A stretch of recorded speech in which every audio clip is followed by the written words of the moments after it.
Alright, good afternoon, guys. You're welcome to my YouTube channel again.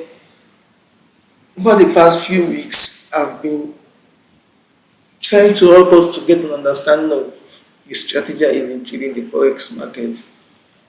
And for those who are just joining, the forex strategy is basically a SLK structure, liquidity, and key level. So the last lecture we had on this was on storyline, and I know that there are two ways of building. Another name for storyline is building bias or framing your bias. So I thought that there were two ways of building or framing a bias. And the first is using key level. And that what I explained in my last video. I will try and link the last video in this, but you can check it. You'll see it on my YouTube channel, SLK Storyline. Alright, this is part two of it. And so I want to explain the second way of framing bias, and that's basically using previous highs and lows, framing bias or storyline part 2.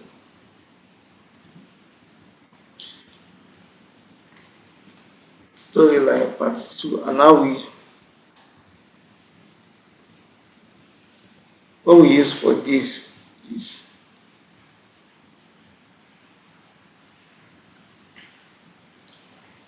how do we frame bias? The second way of framing bias is using previous high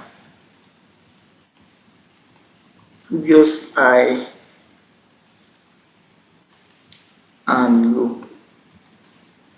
Now previous high and low is dependent on the time frame you are working with, but majorly is expected to be used on higher time frames.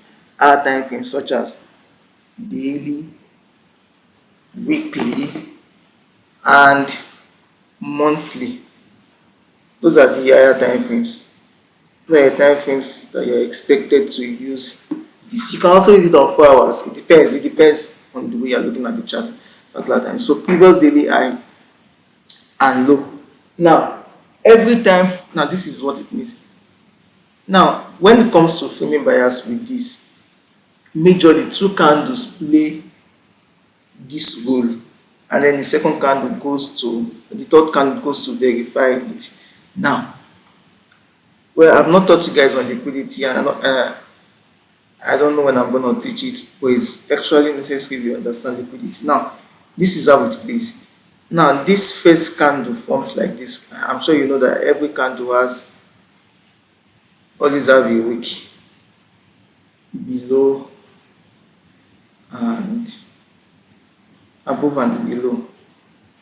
So we have one here, and this is the first candle formation. You have to pay attention to the candle formation. Now, this here is the eye of this candle. Now, when it comes to using previous high and previous low, so the first thing we discussed using key levels. Here also you are taking note of candle closure and candle rejection. This is also vital here when you are framing a bias. Candle closure and candle rejection. So when you're expecting price to come sweep this high and reject and close below it. This is what I mean. Now, this is the sweep of previous high. This previous high, it can be the previous daily candle, it can be the previous weekly candle, it can be the previous monthly candle, it depends on the time frame. But this previous high was swept by this candle, and then it rejected and closed below the high. Now, what this is signaling, showing us, is that this is a sell. Now, when it comes to liquidity, we have what we call internal and external range liquidity.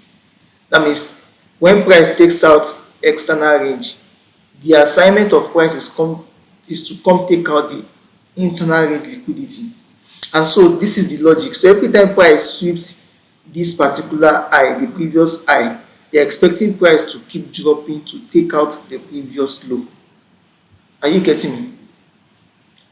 So that is the logic. So that this is the second way of framing bias. Now let me give you a disclaimer here. Now the fact that you see the price swept previous daily high or previous daily low does not mean you will go ahead and start selling like that. Not just click yourself. No, there is always what to see on the lower time frames for confirmation, and that's what I call alignment of time frames. But that's not what I'm teaching in this class for today. I'm just teaching you two ways to frame a bias. The first is in the first video is using what's it called, key levels, and the second one is using previous high and previous candle high and previous candle low. And this is it. Every time price sweeps the high, you want to ensure that that candle that sweeps that high rejects and close below that high, below for a downtrend and above for an uptrend. Now let's look at an uptrend. Now an uptrend is basically the opposite of this.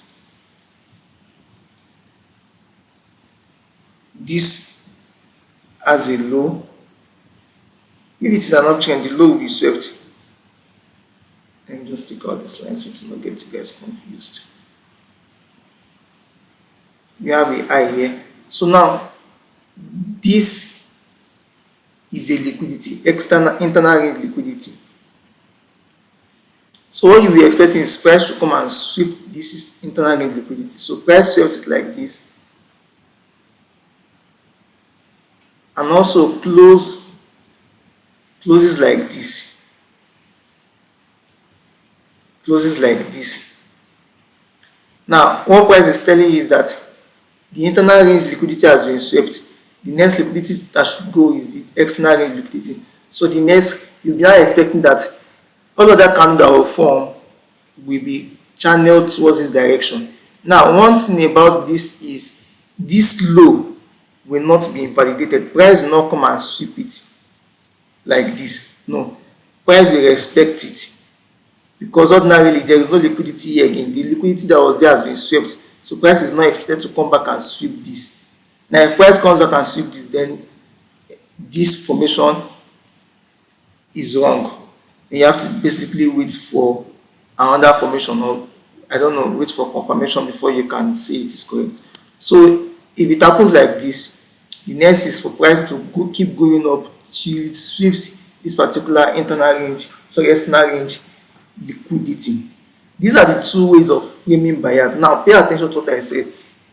For the fact that price swept this high like this does not just mean you just keep selling. For the price swept this like this does just not mean you keep buying. There is always what to see on the lower time frame. Your time frames must align. Your time frames must align. Your time frames must align. So when your time frames align, then you can go ahead and execute your trade. But your time frame must always align. That is very, very important. Alright, so that is basically it. This is the second way of framing a bias. So if you have watched the first of framing a bias combined with this one, you will definitely understand what I'm trying to explain. I'll drop my number on this channel under this video. You can do what to contact me. I'll also drop my Telegram group. Do what to check it out and enjoy. These are the two ways of framing bias. One is using key levels, and second is using the previous candle high and the previous candle low. Alright, thank you.